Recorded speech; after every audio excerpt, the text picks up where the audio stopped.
요한 2서 1장 7절부터 11절까지 함께 읽습니다. 미혹하는 자가 많이 세상에 나왔나니 이는 예수 그리스도께서 육체로 임하심을 부인하는 자라. 이것이 미혹하는 자요 저 그리스도니 너희는 너희를 삼가 우리의 일한 것을 잃지 말고 오직 온전한 상을 얻으라. 지내쳐 그리스도 교훈 안에 거하지 아니하는 자마다 하나님을 모시지 못하되 교훈 안에 거하는 이 사람이 아버지와 아들을 모시느니라. 누구든지 이 교훈을 가지지 않고 너희에게 나아가거든 그를 집에 들이지도 말고 인사도 말라. 그에게 인사하는 자는 그 악한 일에 참여하는 자임이니라. 아멘. 미혹하는 자가 많이 세상에 나왔다 그럽니다. 또한 주님께서 이 땅에 오실 때와 가까워져 올수록 미혹하는 사람들이 이 땅에 많아진다라고 말씀합니다. 미혹한다는 것은 가장 첫 번째는 하나님에 대하여 속이는 것입니다. 하나님에 대하여 스스로는 가장 깊은 진리를 전한다라고 주장하지만 실제로는 그가 마귀에게 미혹되고 속임수를 당해버려서 자신은 바른 진리를 전한다고 하지만 그러나 실상은 하나님에 대하여 왜곡되고 거짓되며 나아가 우리 주 예수님에 대하여 거짓되고 왜곡된 것을 전합니다. 이번에 어떤 목사님이 하나님은 사실상은 한 분이시다. 우리도 한 분인 걸 믿습니다. 그런데 어떤 한 분이냐 그러면 사실은 아버지 하나님도 아버지 하나님이고 그 다음에 예수님도 아버지 하나님이고 성령님도 아버지 하나님이다. 그렇게 가르쳤단 말입니다. 다시 말하면 아버지 하나님은 여호와 하나님이고 예수님도 여호와 하나님이고 성령님도 여호와 하나님이다. 그렇게 가르쳤단 말이에요.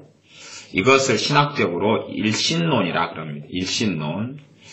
우리는 하나님이 한 분이신 걸 믿지만 우리는 삼위일체 하나님을 믿습니다. 이것은 절대 우리 머리로는 이해되지 못하는 진리입니다. 이해되거나 잘 깨달을 수는 없습니다. 그러나 성경에서 말씀하신 것을 그대로 믿는 수밖에 없습니다. 믿음으로 인하여 우리는 하나님을 알게 되어집니다. 우리가 하나님을 아무리 알려고 생각하고 계산하고 연구하고 조사해도 하나님과 우리의 격차는 우리가 이 개미, 여러분이 집에 어디 개미가 돌아다니면 작은 개미하고 여러분의 격차보다 우리하고 하나님 격차가 훨씬 큽니다. 그렇기 때문에 우리의 알량한 지식과 지혜와 생각을 아무리 동원해도 하나님을 제대로는 알 수 없습니다. 대신 하나님 말씀에 기록되고 계시하고 말씀된 것을 우리가 믿음을 통하여서 하나님을 조금 더 알아가고 조금 더 알아갈 수가 있다 그 말입니다. 그러나 말씀하신 것을 믿지 못하거나 혹은 하나님 말씀하신 것에 대하여 왜곡되고 잘못되고 어그러져 버리면 심각한 문제가 일어납니다. 우리가 신앙생활한 지 한 5년 됐다. 그런데도 우리가 믿는 하나님이 삼위일체 하나님이라는 것을 모르면 참 어리석다 그렇게 말할 수밖에 없습니다. 그냥 믿는다라고 생각하지만 우리가 섬기는 하나님이 어떻게 행하시며 어떻게 일하시는가. 전능하신 우리가 섬기는 하나님께서 아버지 하나님으로서 행하셔 오셨고 나아가서 아버지 하나님으로부터 영원전부터 함께 하시는 아들께서 사람이 태어나는 아들하고는 전혀 다르게 영원전부터 그냥 존재적으로 아버지와 함께 계시며 아버지께로서 나오신 그 아들이 계셨는데 태초부터 이 땅을 창조하신 분이신 그 아들께서 사람의 몸을 입고 오셔서 그래서 우리를 위해서 우리의 죄의 값을 지불하셨고 그분이 바로 우리가 믿는 예수님입니다. 그리고 지금 예수님은 영원한 하나님이시며 완전한 사람이고 그분은 우리의 대제사장이 되십니다. 아버지 하나님의 대제사장, 우리의 대제사장으로 예수님은 계십니다. 나아가서 예수님께서는 우리의 중보자로서 하나님과 우리 사이로 화목을 시키십니다. 그런 이상한 목사님이 가리킨 그런 일신론, 말하자면 양태론은 하나님께서 어느 날 옷을 갈아입었습니다. 누구 옷으로요? 아들 옷으로 갈아입었어요. 그래서 내가 아들이다 그런 겁니다. 어느 날은 거지 옷으로 갈아입었습니다. 그래서 내가 거지다 그러는 것입니다. 그렇게 했다. 하나님께서 어느 날 아들 옷으로 갈아입어서 내가 예수다 그랬고, 어느 날은 성령님 옷으로 갈아입어가 내가 성령이다 그랬다 그 말입니다. 그 양반이 깨달은 건 그것입니다. 그것을 들은 다음에 사람들이 그렇게 말을 합니다. 그렇게 해서 성경을 이렇게 비꼬니까 진짜 믿어지는데요? 진짜 그런 것 같은데요? 그 정도 되면 머리에 총 맞은 것입니다. 지금 요한일서 7절부터 11절까지는 그것에 대해서 말씀하고 있는 것입니다. 7절에 보면 미혹하는 자가 많이 세상에 나왔나니, 이 미혹하는 자가 많이 나왔는데 대표적인 이가 누구냐 그러면 이는 예수 그리스도께서 육체로 임하심을 부인하는 자라. 예수님께서 육체로 임하신 걸 부인하신 자라 그 말입니다. 예수님이 누굽니까? 예수 그리스도께서는 누굽니까? 하나님의 아들이십니다. 하나님의 아들이라는 것은 하나님, 아버지 하나님과 독립적인 분이라는 것을 이야기합니다. 기본적으로 구분되어 있으신 분을 이야기합니다. 그러나 아버지와 아들은 또한 한 분이십니다. 그것은 우리가 이해로서 알 수가 없습니다. 아버지 하나님과 요한복음 1장 1절은 태초에 말씀이 계시니라. 이 말씀이 하나님과 함께 계셨으니 이 말씀이 곧 하나님이시니라.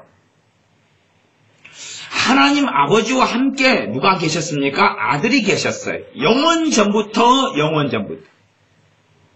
그리고 이분을 말씀이라, 로고스라 그랬습니다. 이분께서 사람의 몸을 입고 오셨습니다. 그러지 전능하신 하나님이 계셔가지고 전능하신 하나님 아버지께서 사람 몸을 입고 온 게 아니에요. 이것을 잘못 가면 가현설로 갑니다. 가현설. 말하자면 하나님은 보좌 우편에 계시면서 자신의 그림자 같은 것을 보내가지고 육체에 가짜 육체 만들어내고 가짜로 뭐 만들어내서 그냥 십자가에 못 박히는 쇼를 한 것으로 만들어 가기도 합니다. 예수 그리스도께서 육체로 임하신 것을 부인하는 사람이다. 아들 하나님께서 사람 몸을 입고 온 것을 부인하는 자가 미혹하는 자의 대표적인 것이고, 그 사람은 이것이 미혹하는 자요, 7절 하반절에 적그리스도니, 미혹하는 자고 적그리스도다. 예수 그리스도께서 육체를 가지고 이 땅에 오신 걸 부인한다. 육체를 가지고 오셨다는 것은 아들 하나님께서 영원히 완전한 하나님이신데, 또 아버지 하나님도 완전한 하나님이시고 성령 하나님도 완전한 하나님이세요. 성령 하나님과 아버지 하나님과 아들 하나님은 완전한 하나님이라는 것을 이해하지 못하는 사람은 사실 이해될 수는 없습니다. 나는 믿음으로 이해한다는 이야기, 믿음으로 이해한다. 그리고 이 아버지와 아들과 성령 하나님께서 한 분 하나님이라는 것을 믿는다는 것, 이건 믿음으로만 가능합니다. 그러지 잘못된 길로 가면 하나님이 세 분이 되어버리는 이상한 결론이 나옵니다. 이걸 삼신론이라 그럽니다. 이건 완전히 잘못된 것이고, 나아가서 아버지 하나님이 한 사람인데 어느 날 집에 가서는 아빠고, 회사 가서는 사장님이고, 또 어디 동창회 가서는 회장님이고, 그런 것도 아주 잘못된 것입니다. 그래서 아들 하나님께서 육체를 가지고 이 땅에 오신 것을 부인하는 자다. 그것은 아예 그냥 그런 얼마 전에 그 이상한 목사님처럼 유명한, 그리고 거기에 완전히 넋이 빠져있는 사람들이 많이 있는데, 그래서 본인 스스로가 1989년에 이 계시를 받아서 말하자면 이 땅에 예수님은 원래 없다, 성령님도 없다, 아무것도 없고 여호와 하나님밖에 없다, 아버지 하나님밖에 없는데 그분이 사람 몸을 입고 왔다. 사실은 아버지 하나님이었다. 그분이 역사하신다 성령님으로. 그분은 사실은 여호와 아버지 하나님이다. 그 주장입니다. 그러니까 어떤 면에서 그것도 또 삼위일체라고 말할 수 있죠. 어떤 삼위일체입니까? 아버지가 집에 가서는 아버지, 회사 가서는 사장님, 그 다음에 동창회 가서는 또 회장님, 아니면 그분이 택시를 운전하시면 기사님, 배를 운전하시면 선장님, 아니면 항해사, 그런 거겠죠. 모습은 얼마든지 더 나타날 수 있는 것입니다. 그러지 않겠습니까? 한 사람도 모습과 종류가 굉장히 다르지 않습니까? 내가 옷가게에 가면 나는 손님, 고객이죠. 아니면 관광을 가면 관광객이죠. 그러면 모여라고 전능하신 하나님께서 어떨 때는 아버지와 아들과 성령 나타납니까? 더 많이 나타나야지. 안 그렇습니까? 한 존재가 필요에 따라서 더 많이 변신을 할 수 있는 거 아닙니까? 그래서 우리 말도 여자의 변신은 무죄라 그러지 않습니까? 변신을 많이 하죠. 왜 새 모습으로 변신합니까? 더 많이 하죠. 그렇게 해서 하나의 변신수를 썼다는 것, 이것이 예수님께서 육체로 임하신 걸 부인하는 자의 가장 첫 번째 의미입니다. 변신술이죠. 변신술, 분장술을 쓴 것입니다. 말하자면 태초부터 아들은 안 계신 거예요. 안 계신 거예요. 태초부터 아버지, 아들은 안 계신 거예요. 히브리서 말씀을 전혀 이해하지 못한 것입니다. 히브리서 말씀은 영원 전부터 계신 아들에 대하여 말씀합니다. 존재 자체가 같습니까? 다릅니까? 다른 존재예요. 다른 존재지만 하나이신 하나님이라고 이야기합니다. 분명히 그래서 여러분이 지금 성경을 좀 읽고 여러분이 드리는 예배의 대상이 누군지를 아셔야 됩니다. 우리가 예배하는 예배의 대상은 삼위일체 하나님이 되십니다. 그냥 예배당에 출석하고 하나님 그렇게 기도하면 되고 예수님 그러면 기도하고 된다면 생각한다면 여러분은 성경을 지금 관심을 안 가지고 계신 것입니다. 최소한 기본은 하셔야 돼. 기본은 하셔야 돼. 지금 어떤 미혹하는 자가 나왔냐 그러면 예수 그리스도께서 육체로 가지고 임하심을 부인했다는 것입니다. 그러면 변신수를 쓴 하나님인데 예수 그리스도란 말을 봐보십시오. 그리스도란 말은 무슨 뜻입니까? 기름 부음을 받은 자, 보냄을 받은 자라는 뜻입니다. 변신수를 썼으면 혼자서 원맨쇼를 해야 되죠. 자, 내가 너를 보내노라 자기 머리 안수를 하고 그러지 않습니까? 자기가 자신에게 사명장을 써줍니다. 자, 너는 모월 모일 모시 어디로 출동하라. 자기가 자기에게 명령하고 자기가 예스 알겠습니다. 가가지고 자 도착했습니다. 그래 도착했어? 혼자서 원맨쇼를 해야 돼. 1인극을 해야 됩니다. 그 다음에 이제 하늘에서 목소리가 들립니다. 너는 내 사랑하는 아들이요 내 기뻐하는 자라. 그렇게 말씀했어요? 내가 말했지? 그래 잘했다. 내가 또 갑자기 비둘기 형상으로 임할게. 다시 잠깐 이기 있어. 변신 비둘기 같은 성령 그리고 너 위에 내가 임한다? 그래 임했어? 지금 이렇게 지금 주장하고 있는 어떤 목사님에 대하여 사람들이 굉장히 옹호하고 환호합니다. 왜냐하면 교회가 지금까지 2000년 역사 속에 속아 넘어왔다는 이야기입니다.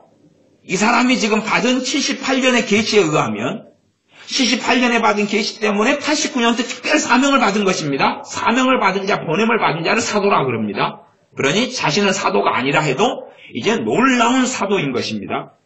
2000년 역사 이래로 하나님의 사람들이 전혀 주장하지 않았고 전혀 가르치지 않았고 심지어 성경에는 명백하게 미혹하는 자이며 적그리스도라고 되어 있는 그 일을 행하면서 나는 하나님이 나 89년에 보냈다.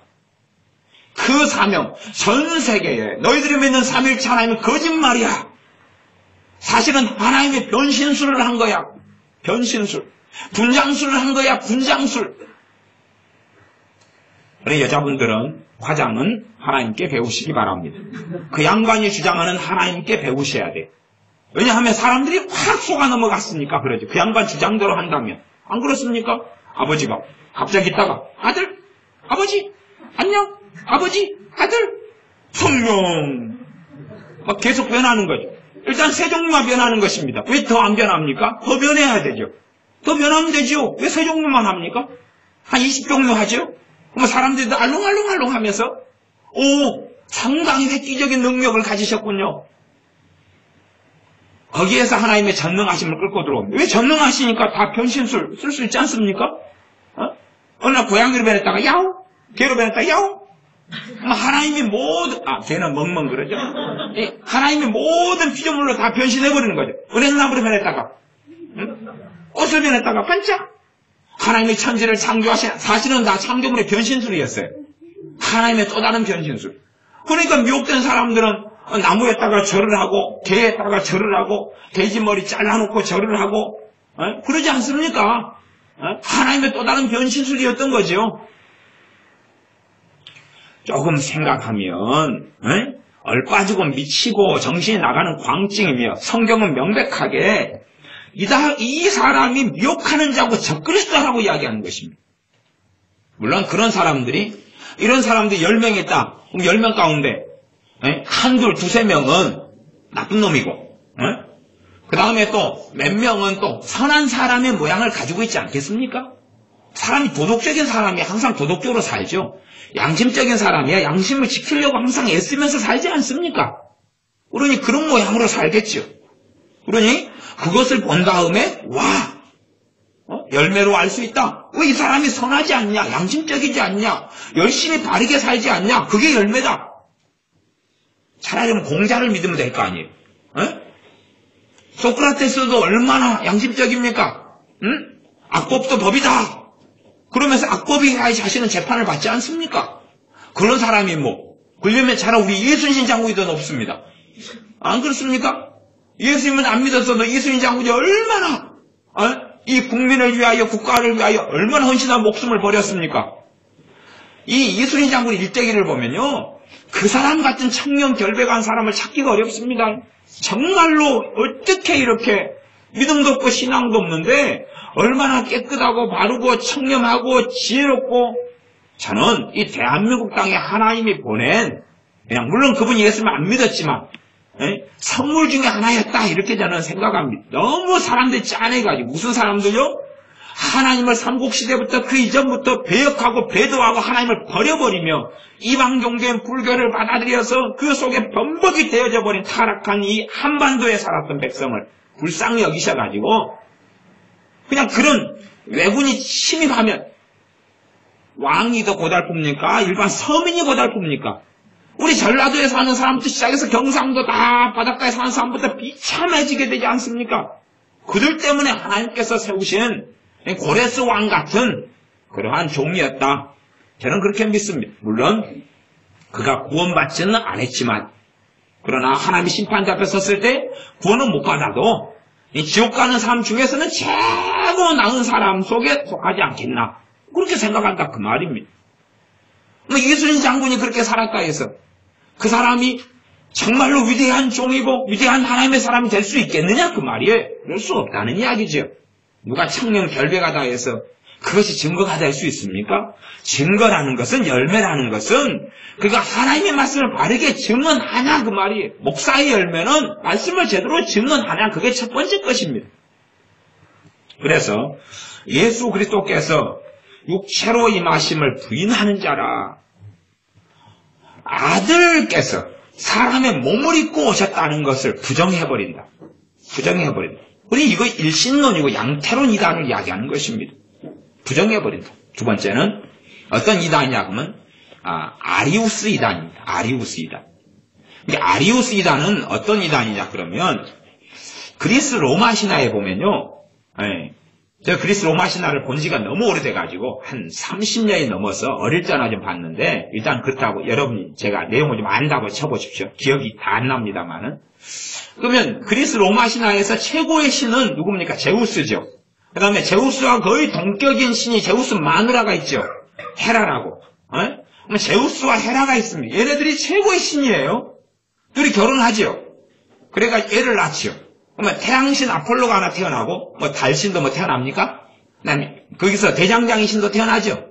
그다음에 헤메네스 웅변의 신도 태어나고 별 아들 딸들이 많이 태어납니다.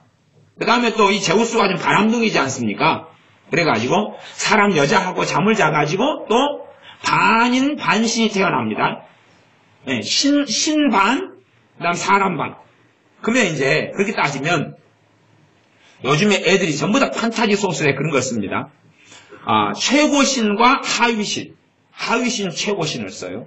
하위신이죠, 말하자면. 지금 태양신 아폴로다 그러면 제우스보다 힘이 셉니까, 약합니까? 약하죠. 제우스보다 불완전하죠. 제우스가 얼마나 완벽한지 몰라도 일단은 제우스 수준의 이 아폴로라는 아들내미는 비기집니까? 못 베겨집니까? 못 베겨지죠. 아직은 그 수준이 안 되잖아요. 앞으로 어찌 될지 몰라도, 성장 가능성이 어찌 될지 몰라도, 말하자면 제우스에 비해서 아폴로는 완벽하지 않아요. 완벽하지 않고 서열이 내리고 능력도 밑에고 권능도 밑에고 다 그렇다 그 말이에요. 그런 그리스 로마 신화의 인간적인 이해를 아버지와 아들 사이에 합니다. 말하자면 아버지에게서 아들이 나왔으니 복생하신 하나님이 그 아버지와 함께 계시니 우리 주 예수님에 대하여 하위신이라고 생각하는 거예요. 이걸 이제 아리우스주의가 가지고 있는 이해 중에 하나입니다. 아리우스주의도 또 종자가 굉장히 많은 종자를 가져요. 여러분이 고구마도 해도 고구마도 요즘에 종자가 많죠. 옥수수도 종자 종류가 엄청 많습니다. 그래서 아리우스주의가 기본이고 아리우스라는 사람이 기본이 돼가지고 성경을 그런 식으로 퍼뜨리고 가르쳤습니다. 어떨 때는 아리우스주의가 굉장히 사람들 마음속을 현혹하기도 했을 때가 있었습니다. 왜냐하면 사람 이해에 비춰보니까 그럴싸하고 보암직하고 먹음직스럽거든요. 하나님으로부터 나왔다. 그래서 그것을 하나님의 영이라 한다. 하나님으로부터 나왔다. 그러니 하나님의 아들이라 한다. 이게 이제 아리우스주의 중에 하나입니다. 말하자면 태양이다. 태양은 본체가 있지 않느냐. 태양에서부터 열이 나왔다. 이건 태양의 열이다. 태양에서부터 빛이 나왔다. 태양의 빛이다. 그러니 태양은 태양 자체도 있고 빛과 열도 있어요. 태양에서부터 빛이 나왔으니까 이 빛은 태양보다 못하지요. 태양은 지금 빛도 있잖아요. 그 빛을 냈잖아요. 그런 식으로 이해하는 관념 가운데 하나는 일신론, 양태론이 있고 하나는 아리우스주의가 또 있어요. 그러니까 어지간하면 태양을 비유로 많이 사용합니다. 왜? 태양이 세 개가 돼버리면 30년이 돼버리고 태양 하나에서 이제 부분적으로 뭔가 나와야 돼요. 이게 하나님을 이해하는 아리우스 이단이 걸어갔던 길입니다. 그래서 하나님께서 아들을 어느 때 창조했다. 뭐 전에요? 이 땅을 세계를 만들기 전에 하나님께서 성령님을 창조했다. 그러니 성령 하나님은 하나님 아버지와 동등한 존재가 아니다. 하위다 그 말이죠. 하위다. 하위에서 수준을 어느 수준으로 놓느냐는 다르죠. 그 다음에 아들 하나님 우리 주 예수 그리스도는 하나님과 하위다. 하위다 하는 거죠. 그래도 이스라엘 사람들은 삼위일체 하나님에 대한 기본적인 개념을 가지고 있었어요. 이스라엘 사람들이 여호와 하나님만 알고 있었다. 그러면 정신 나간 일입니다. 정신 나간 일이에요. 이미 우리 주님께서 이 땅에 오셔서 바리새인들하고 변증하실 때에 나와 아버지는 하나님이다. 하나다. 말씀하셨고 나아가서 주님께서 말씀하실 때에 사람들이 들었어요. 듣고 그들의 이해가 뭐냐 그러면 하나님과 지금 동등된다고 주장하는구나. 이 나사렛 예수가. 그러니 참남되다. 이 나사렛 예수를 죽여야 되겠다. 우리 주님의 말씀에 대하여 이 바리새인들의 사람들은 하나님과 동격이다 하는 것을 이해했어요. 죄를 사하노라. 그랬을 때 죄 사하는 권세는 하나님만 가지고 있는데 지가 뭔데 죄를 사하느냐. 아니 나는 죄 사할 권세가 있다. 죄 사할 권세가 있다는 것은 스스로 본인이 하나님이시다는 것을 말씀하신 거예요. 그래서 일반적으로 히브리어로 하나님이라는 단어가 여러 단어가 있습니다. 그 중에 하나가 엘로힘이라는 단어가 있어요. 엘로힘은 그것을 좀 어려운 말로 하면 장엄 복수라 그럽니다. 그래서 어떨 때는 삼일체 하나님을 설명이 안 되니까 그냥 히브리어로 좀 이야기하면 엘로힘의 하나님이 예하디 하나님이다 그렇게 엘로힘은 복수예요. 하나님인데 복수형을 쓰고 하나님인데 예하드는 단수형이에요. 복수의 하나님이 단수의 하나님입니다. 도무지 이해가 안 되니까. 그러니까 하나님을 쓸 때 엘로힘이라는 단어를 씁니다. 히브리어가. 엘로힘은 하나님에 대한 복수형이에요. 왜 한 분인데 왜 복수형을 써야 되느냐? 그게 이제 비밀이고 신비죠. 일단은 요한 1서는 이렇게 좀 놔둬보고 창세기로 돌아가 보겠습니다. 히브리인들이나 유대인들이나 이런 사람들이 하나님에 대한 이해를 어떻게 했겠느냐? 물론 가장 유대인들이 중요시 여겼던 성경은 모세오경입니다. 그러죠? 모세오경이 가장 중요시 여긴 것입니다. 그러면 창세기 1장입니다. 창세기 1장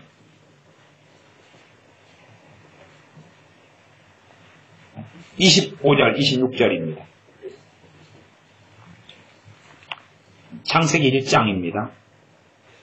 우리가 섬기는 하나님은 어떤 분인가를 알아가는 것입니다. 우리가 섬기는 하나님. 그리고 이단들은 어떤 가르침을 해서 하나님에 대한 거짓말을 하며 미혹된 가르침을 하는가 그걸 알아야 됩니다.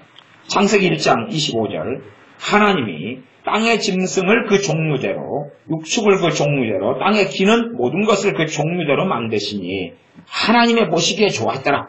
그러면서 26절에 하나님이 가라사대 우리의 형상을 따라 우리의 모양대로 우리가 사람을 만들고 그래. 어떤 단어가 나왔죠? 우리란 단어가 나왔죠? 우리란 단어가.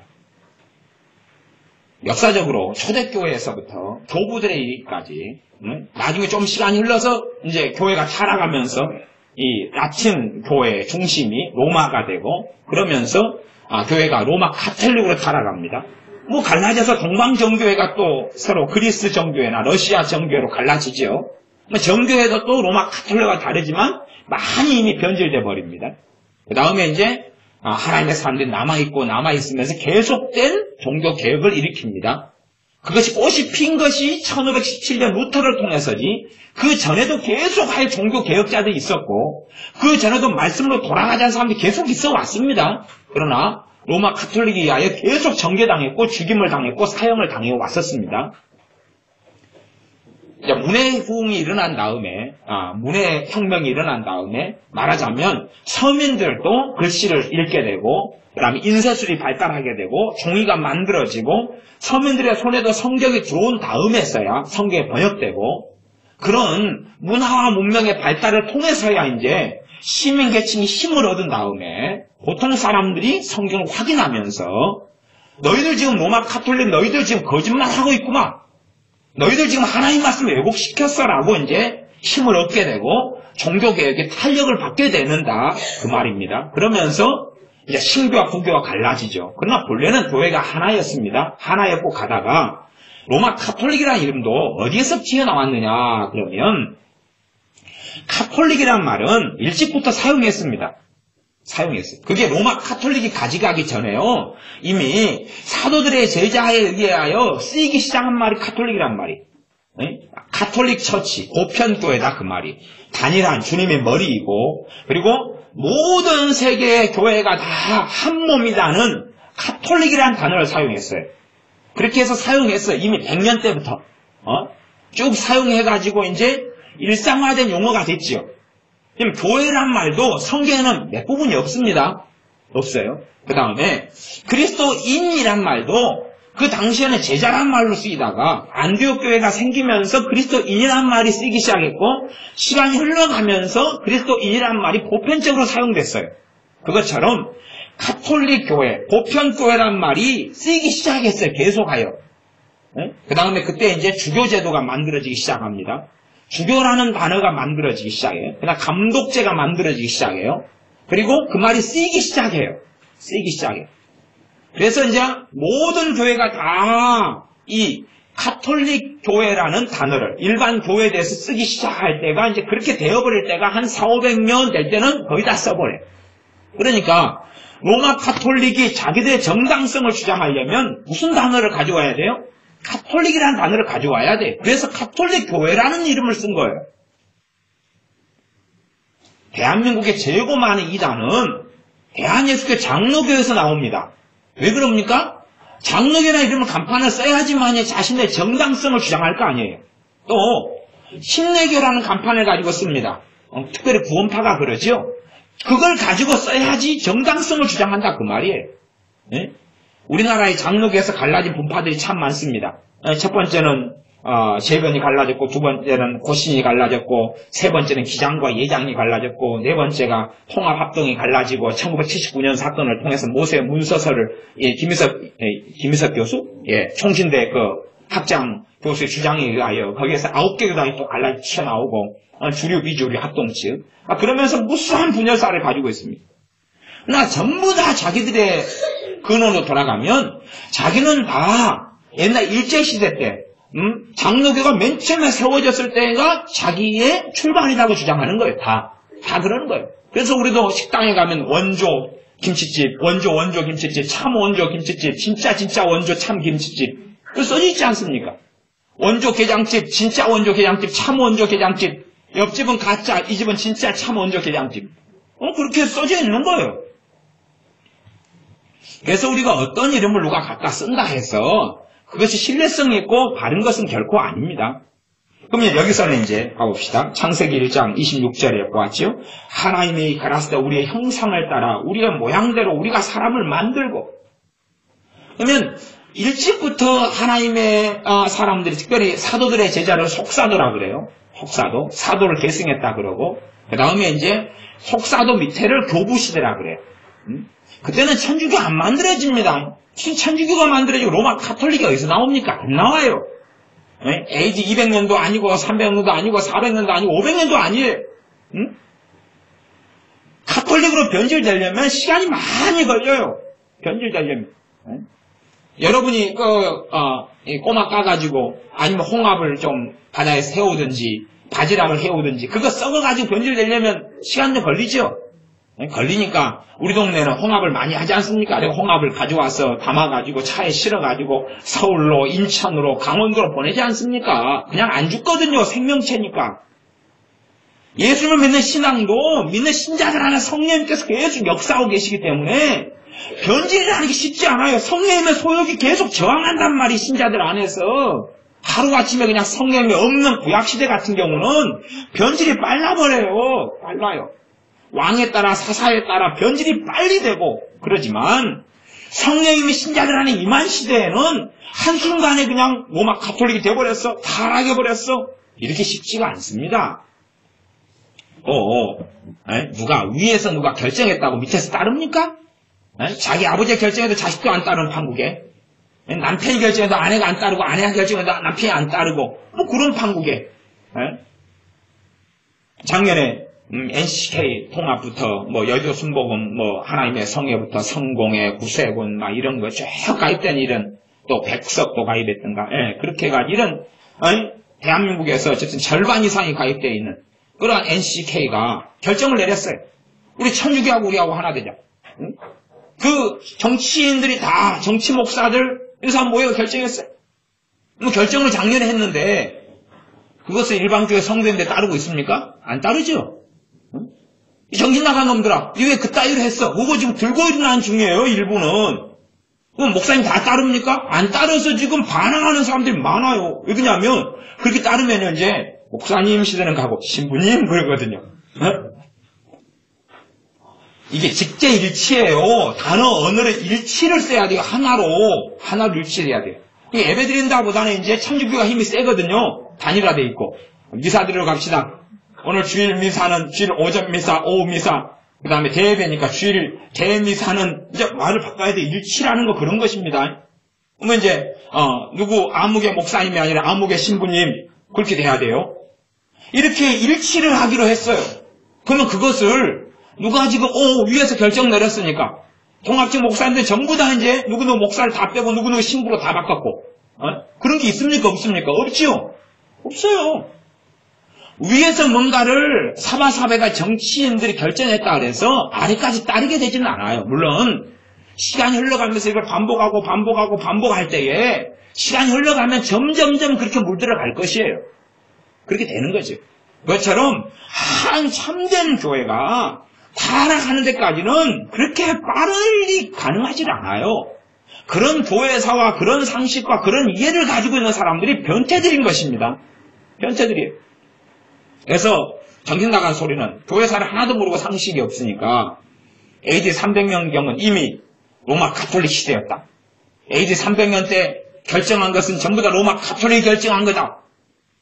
그러려면 참 미련하고 바보입니다. 무슨 AD 300년 로마 가톨릭이 어디 있어요 도대체. 없어요. 대신에 제가 이야기했죠. 가톨릭 교회라는 말은 썼다고. 교회사를 좀 똑바로 공부를 해야지. 가톨릭 교회라는 단어가 쓰여졌으니까 이 가톨릭 교회라고 생각하는데 그게 아니라니까요. 그냥 보편적인 말로 사용했다니까요. 사실은 우리가 여호와 하나님이란 말을 우리는 요즘 잘 안 씁니다. 왜 안 씁니까? 누구 때문에요? 여호와의 징계 때문에 안 쓰잖아요. 그 다음에 신천지란 말이 성경에 나와 있어요. 우리 요즘에 안 씁니다. 왜 안 씁니까? 얘네들 때문에 안 써요. 죄사함이란 말을 요즘에 안 씁니다. 왜? 성경에 죄사함이 있는데 왜 안 씁니까? 구원파 걔네들 때문에 안 쓰잖아요. 그 다음에 구원 함부로 그 단어 요즘 또 잘 안 써요. 구원파 때문에 안 쓰잖아요. 심시하면 귀신 마귀 대등히 절제합니다. 왜? 베레아 그 친구들 때문에 그러잖아요. 그러니까 무슨 이단이 나와서 미혹된 자가 나와서 단어와 용어를 쓸 때 되면 어떤 단어를 씁니까? 보편적으로 통용되는 단어를 가지고 나와요. 우리가 다 사용하고 쓰는 단어를 가지고 나오지 지가 스스로 만드는 개념과 단어를 가지고 나오면 이게 이상한 거 가지고 나왔네? 그럼 뭔데? 이건 이렇게 한 건데요? 말이 안 되는구만. 그러지요. 근데 보편적으로 우리가 쓰는 걸 가지고 그대로 써요. 구원이라는 걸 가지고 그대로 쓰면서 지가 생각하는 구원의 개념을 비틀어버리고 믿음이라는 단어를 그대로 가지고 쓰면서 믿음 해놓고 야래꾸리하게 말을 바꿔가는 것입니다. 아니 처음부터 신천지가 6개월 무료 성경 학교 이런 걸 열어가지고 사람들 무수히 해놓겠는데 아니 들어보니까 대체 맞는 것 같아. 그렇게 해가지고 신천지에 빠지게 됐지. 처음부터 우리 교주는 이만이요 따를래 안 따를래? 그래 보면 아무도 거의 정신 나간 소수 빼놓고는 따르질 않습니다. 그냥 그럴듯한 거 한국계 비판하고 정죄하고 잘못된 거 이야기하고 끄집어내고 자기 나름대로 우리가 먹을 만한 성경을 깨닫는 것 이해한 거 공부한 걸 가지고 제시하고 하면서 야금야금 먹혀 들어가는 것입니다. 거기에 이미 빠져버린 다음에는 이제 나중에 우리의 총회장님은 이만희 총회장님이신데 그분은 또 다른 재림 예수까지는 걔네들이 아직 이야기 안 한 것 같아요. 어쨌든 또 다른 재림 예수시며 두 감람나무시며 선지자시며 막 그렇게 해도 이제 그 다음에는 확 먹어버리고 마는 것입니다. 그렇게 흘러가는 거지요. 그런 것처럼 쓰고 있는 것, 이미 알고 있는 것, 우리가 일상화된 걸 가지고 쓰는데 그것이 가톨릭이라는 단어예요. 그러니까 가톨릭 때문에 이제 우리가 우리의 교회사의 오랜 전통 속에서는 가톨릭이라는 단어를 우리가 쓸 수가 없는 거예요. 보편교회라는 한 단일한 주님이 머리시고 한 교회가 한 몸된 교회가 가톨릭 교회거든요. 근데 우리가 이게 쓸 수가 없는 거예요. 쟤네들 때문에 뺏겨버린 거. 빼앗긴들에도 봄이 오는가?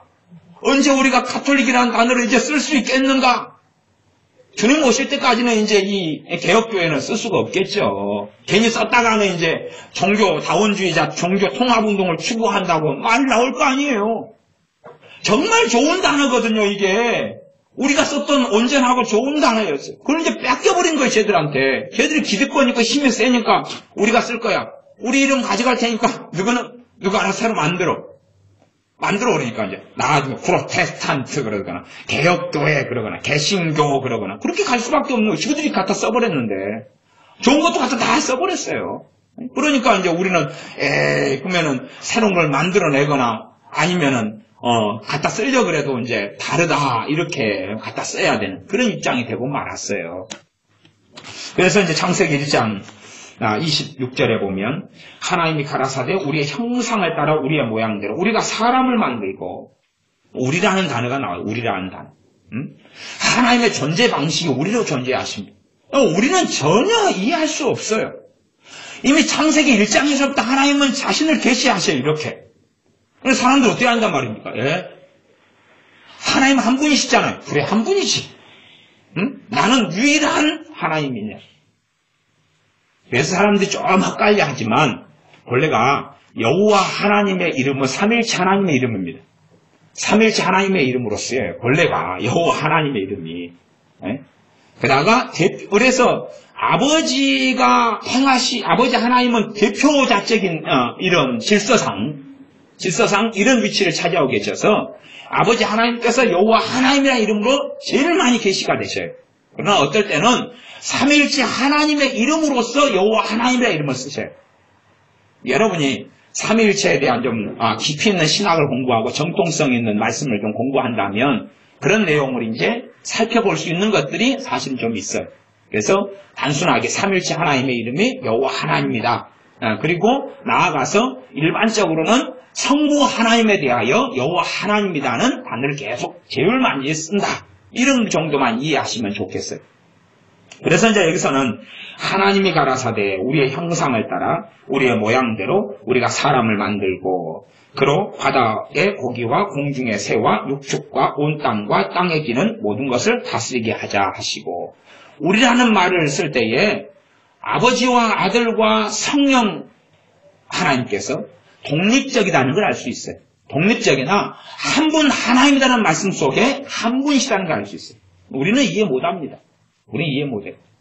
기껏해야 아주 쥐꼬리만큼이라도 이해될 수 있는 게 있을까 말까 그럴 때에 하나님의 형상대로 우리를 만드셨는데 하나님 형상이 뭘까? 첫 번째 형상의 모습은 삼위일체 하나님의 모습이에요. 우리는 사람으로 한다면 사람은 기본적으로 영혼, 육으로 지어졌다 이렇게 인정합니다. 혹은 이분론으로 하면 영혼과 육체로 만들어졌다 그렇게 말하기도 해요. 근데 성경은 우리가 방언으로 할 때 되면 혼으로 방언하는 건 아니에요. 영으로 방언을 하는 영으로. 그러니까 우리가 이 혼적인 마음적인 생각적인 것이 방언 기도할 때 작용하질 않아요. 그러니까 성령님께서 우리의 영의 기도를 담아주셔가지고 영을 통해서 방언을 하는 것이. 그래서 이 영을 통해서 한다는 것을 방언의 은사를 가지고 방언 기도를 하는 사람은 좀 이 부분을 이해할 수 있어요. 경험상, 체험상. 그러니까 사람은 영이 있고 그다음에 혼이 있어요. 혼은 의지가 있고 감정이 있고 정서가 있고 생각이 있고 그래요. 그 다음에 육이 있어요. 우리 육체가 있어요. 그러면 마음은 어디에 들어가냐? 몰라요. 그러나 마음은 사람의 중심이에요. 사람의 본질의 중심이 마음이에요. 그러니 혼에도 들어가고 영에도 들어가고 그 본질의 중심일 수 있다는 걸 알 수 있는 거예요. 내 과거가 문제가 아니라 현재의 내가 어떤 사람이냐가 내 마음을 살펴보면서 확인해야 될 것입니다. 내 과거에 무슨 상처가 있느냐, 내 마음속에 울고 있는 어린애가 어디에 붙었느냐 필요 없고 현재의 내가 어떤 사람이냐, 현재는 지금 내 마음이 어떤 마음이고 어떤 신령으로 하나님을 섬기고 있느냐가 중요하다 그 말입니다. 그러나 이 세계 중에 영혼, 육이다. 여기서 잘라내버리면 사람의 존재는 돼요? 안 돼요? 안 되죠. 그 다음에 이 육체하고 그 다음에 생각하고는 뗄래야 뗄 수 없는 관계인 걸 알죠. 우리가 살아있는 동안에는 우리의 생각, 감정하고 육체하고는 뗄래야 뗄 수가 없어요. 혹시 떼진다고 생각하면 옆 사람을 세게 한번 꼬집어 보세요. 조는 사람만 꼬집으세요. 봐봐라. 은혜야, 인선이가 졸고 있잖아. 한번 꼬집어봐. 세게. 꼬집어봐 한번. 꼬집어봐. 그래서 꼬집었어요. 꼬집으면 이제 감정이 발동해요, 안 해요? 하지 않아요. 육체를 건드렸으니까 감정이 발동하는 거예요. 아야, 그리고. 편집사님, 우리 이영수 집사님 아까 내내 좋으시는데 한번 꼬집어 보세요. 그러면 감정이 발동을 해요. 아야, 그리고 감정이 발동한다, 그 말이. 육체가 움직이니까 감정이 발동해. 여러분이 배가 고파요. 아니면 향긋한 치킨 냄새가 나요. 배가 고픈 상태에서. 감정이 발동해요, 안 해요? 발동하잖아요.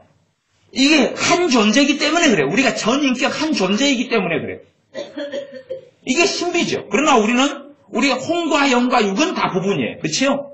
그러나 아버지와 아들과 성령은 부분이 아니라 각기 떨어졌는데 3분의 1씩이 아니라 전체예요. 어떻게 이해합니까?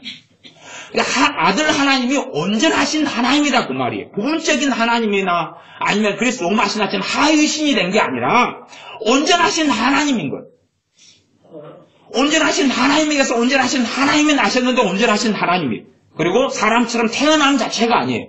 사람이 출생이라는 단어 속에서 이해하면 굉장히 곤란해집니다.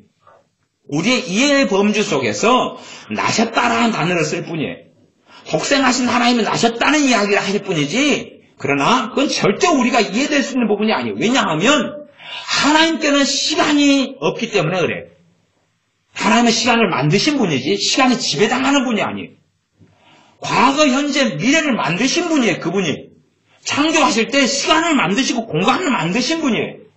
공간을 초월하시는 분이면 시간을 초월하시는 분이세요. 하나님은. 시간 안에 하나님이 갇혀있다면 하나님이 아니에요. 공간 안에 하나님이 갇혀져 있다면 하나님은 하나님이 아니에요. 하나님은 시간과 공간을 만드신 분이고 초월하신 분이에요. 이해될 수 있습니까? 없습니다. 영원이라는 것은 돈이 하나도 없다는 이야기가 아니라 끝이 없다는 거예요. 그러면 사람은 다 끝이 있어요. 영원이라는 거 여러분이 아무리 상상해도 그건 이해 불가합니다. 이해 불가해요. 영원이라는 거 시작이 없다. 어떻게 이해됩니까? 이해 못됩니다. 하나님은 시작이 없습니다. 우리 아들이신 예수 그리스도께서는 시작이 없습니다. 사람의 몸을 입고 이 땅에 오신 건 있지만 시작은 없습니다. 당연히 끝도 없습니다. 우리는 자꾸만 하나님을 생각할 때 우리가 시작이 있고 마지막이 있는 것처럼 하나님의 존재를 시간 안에 자꾸 가두려 그럽니다. 하나님을 공간 안에 가두려 그럽니다. 하나님을 내 이해 속에 가두려고 그럽니다. 그러니까 이미 미혹이 들어올 준비가 돼 있는 것입니다. 이제 먹음직스러운 지렁이만 있으면 먹겠다는 거죠. 그래서 잡혀주겠다는 겁니다. 하나님을 정말로 바르게 이해해야 됩니다. 최소한은 말씀에서 이야기한 것을 출발로 해서. 그러나 항상 경비함 속에서 다 이해할 수 없다는 건 당연한 이야기일 수밖에 없습니다. 그러니까 성경은 명백하게 창세기 1장부터 하나님에 대하여 엘로힘, 우리라고 이야기합니다.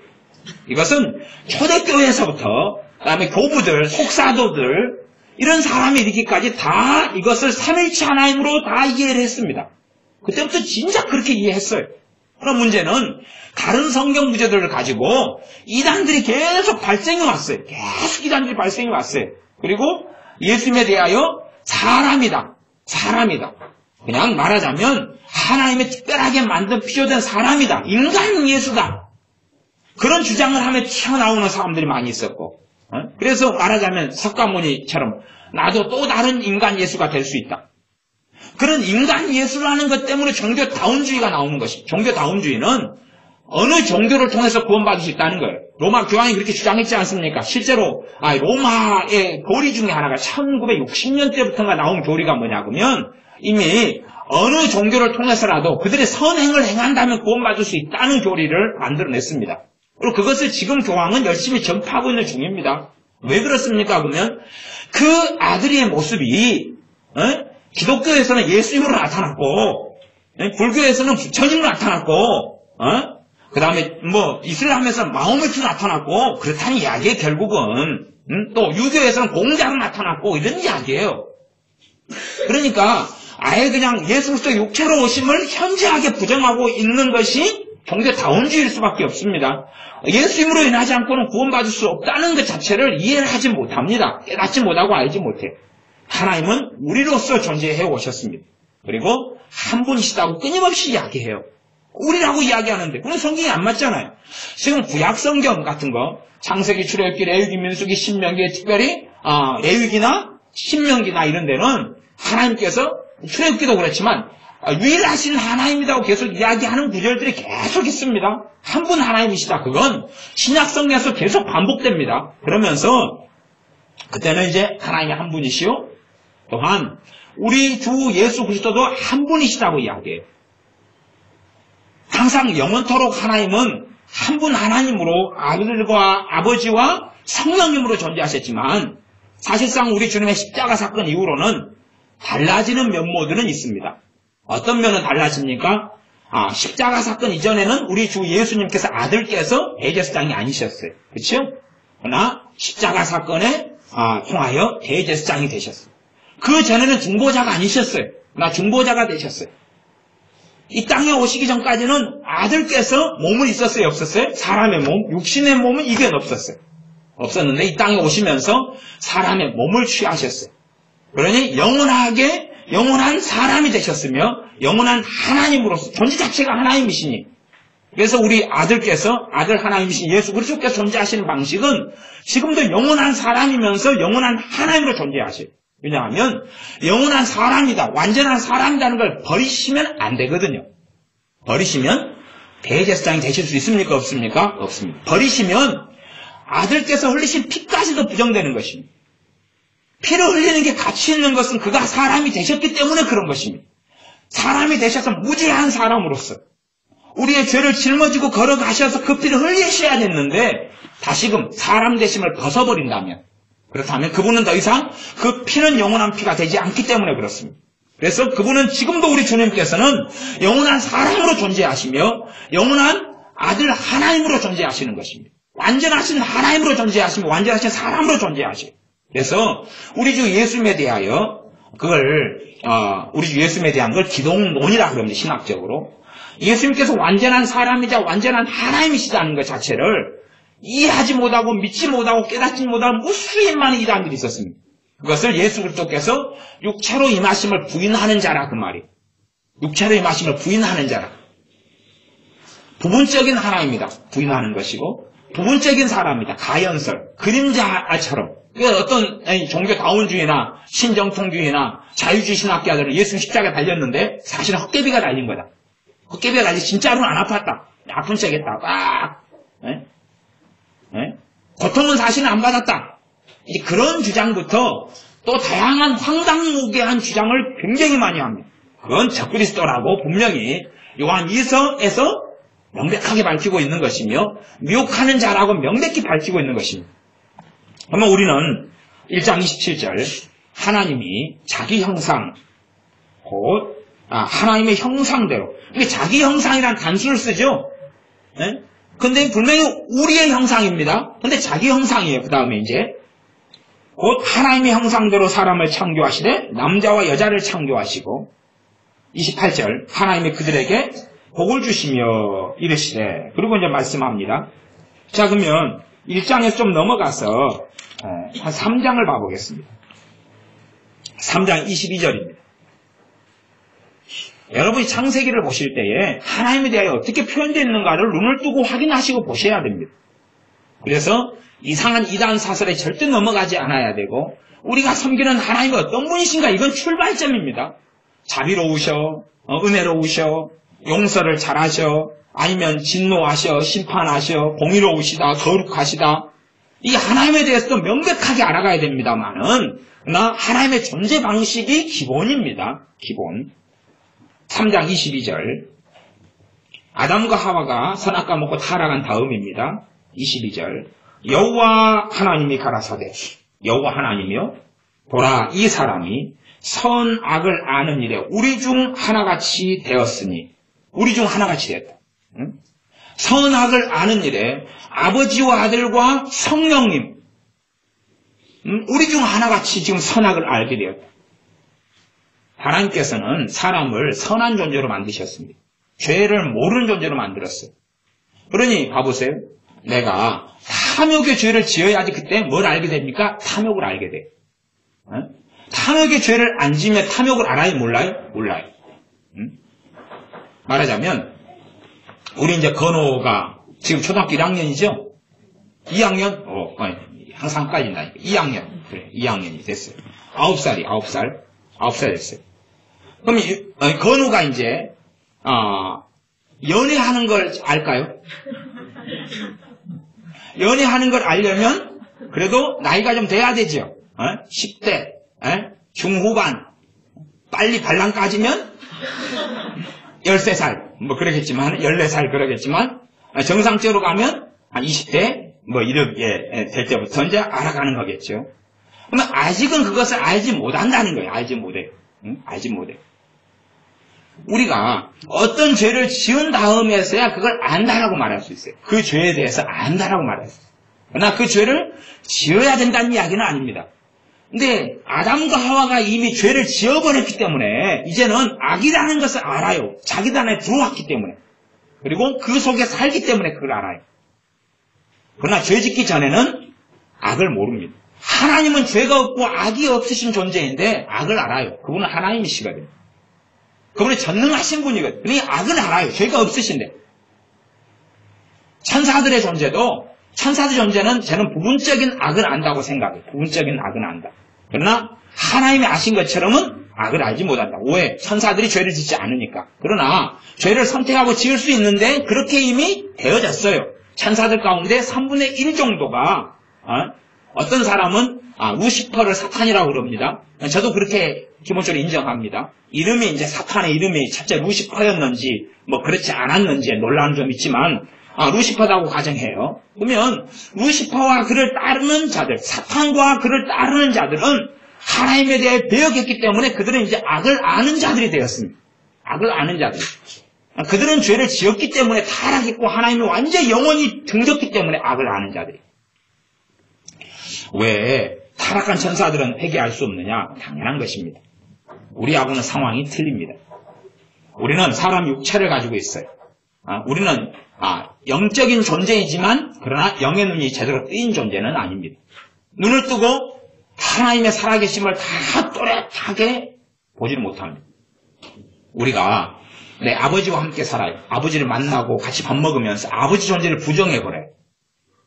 그건 꽤 어려운 일이죠. 굉장히 어려운 일이죠. 그 정도 되려면 정신병이 들거나 아버지를 너무 싫어해야 돼요.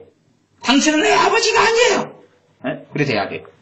타락한 천사들은 그 상황입니다. 하나님의 영광을 보고 하나님을 알아요. 보고 하나님 살아계신 경험해요. 그러니 하나님을 부인하는 그들은 전혀 회개할 수 없고 영원한 기회를 상실됐습니다. 우리는 예수님을 믿음을 통해서 알지만 뚜렷이 다 알아요. 부분적으로 조금 알아요. 부분적으로 조금 압니다. 조금 알아요. 미미하게 알아요. 미미야. 우리가 다 미미를 좋아하죠. 곰도 미미고 토끼도 미미고 인형도 미미고 남편도 미미고 마누라도 미미고 자식도 미미고 빠끔사도 미미고. 우리는 정말로 부분적으로 조금 알아요. 믿음 떨어지면 또 헬렁헬렁하고 믿음이 충만해지면 하나님을 또 많이 알고. 우리는 이 육아 안에 갇혀 있어요. 그렇기 때문에 우리가 주님을 부인해도 다시 회개할 수 있어요. 다시 주님께 돌아올 수 있어요. 그러나 이제 아나니아 삽비라 같은 경우는 정말로 놀라운 성령 충만할 때였습니다. 그렇기 때문에 하나님을 보고 아는 것이 눈에 잡히는 것처럼 보고 알았어요. 놀라운 성령 충만함 속에 살았기 때문에. 그 일부의 초대교회 시대 때. 그러니 거기에서 성령의 역사, 성령을 속여버리는 건 하나님을 당연히 속이는 것이고 그는 영원히 죽임을 당할 수밖에 없었던 상황이 들어갑니다. 물론 한 걸음 나아가서 그들이 지옥 갔는가 천국 갔는가까지 들어가면 아주 복잡한 이야기가 됩니다만은 하나님의 심판이 그 자리에서 임했다는 것까지는 정확한 사실입니다. 왜냐하면 그들은 굉장히 성령 충만한 상황이었기 때문에 그렇습니다. 그래서 이 발람 선지자 같은 경우도 굉장히 성령 충만한 사람이었어요. 그러니까 그가 돌아서고 배역하는 것은 다시는 회개할 기회가 없었던 상황이죠. 이런 상황이 히브리서 6장의 상황에서는 이게 많이 나와 있습니다. 사실은 성령 해방죄를 많은 사람이 지을 수 있으나 또한 많은 사람이 짓는 것은 굉장히 어렵고 불가능합니다. 나아가서 정말로 성령 해방죄를 성령 충만할수록 짓는다는 게 어려운데 본질적으로 성령 충만한 사람들이 짓는 경우가 있을 수 있다 그런 말이에요. 성령 해방죄에 대해서 이야기하려 해도 정말로 많은 분량을 이야기해도 이해를 얼마간 시켜드리기도 좀 어려운 부분이 있습니다. 자, 그래서 알쏭달쏭한 성령 충만 죄에 대하여, 성령 해방죄에 대하여, 성령 충만은 죄가 아니죠. 마귀한테는 죄가 되겠네요. 마귀가 싫어하는 거니까. 죄라는 입장이 마귀 입장하고 하나님 입장하고 좀 다르니까 개념도 다르겠죠. 마귀가 이게 왜 죄 짓느냐? 왜 무당이 회개하고 예수 믿어버렸으니까 자신들한테는 배교잖아요. 배교. 그래서 이제 3장 22절에 보면 여호와 하나님이 가라사대 보라 이 사람이 선악을 아는 일에 우리 중 하나같이 되었으니 그가 그 손을 들어 생명나무와 실과도 따먹고 영생할까 하노라 하시고 여호와 하나님이 에덴 동산에서 그 사람을 내어보내어 그의 근본된 토지를 갈게 하시니라. 그러면 여호와 하나님이 내보냈어요. 여호와 하나님이 내보냈는데 여호와 하나님은 아버지 하나님만 되실까요? 삼일체 하나님 되실까요? 삼일체 하나님이 되셔요. 삼일체 하나님으로 역사하고 계시다가 이제 그 아들께서 사람의 몸을 입고 예수님이라는 이름을 가지고 이 땅에 오신 거예요. 그 전에 한 분이시며 또한 독립적인 존재이시며 하나이시며 이 신비죠. 하나인데 어떻게 독립적이냐? 구별되어 계시냐? 그게 신비예요. 이 하나님을 우리가 이해할 수가 없어요. 이해할 수 없으니 믿음으로만 이걸 알 수 있는 거. 성경에서 계시된 대로만 그러는 것이. 그 다음에 이제 좀 지나가서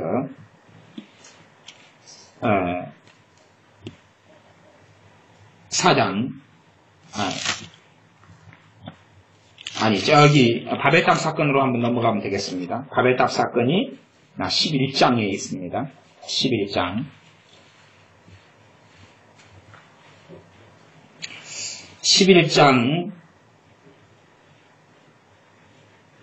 11장 1절부터인데, 바벨탑을 쌓습니다. 이들이 바벨탑 쌓으면서 이제 파지레하며 그 다음 자기끼리 연합해서 인간의 유토피아를 만들려고 그럽니다. 하나님을 배역하고 배도하는 길의 중심에 서려고 그럽니다.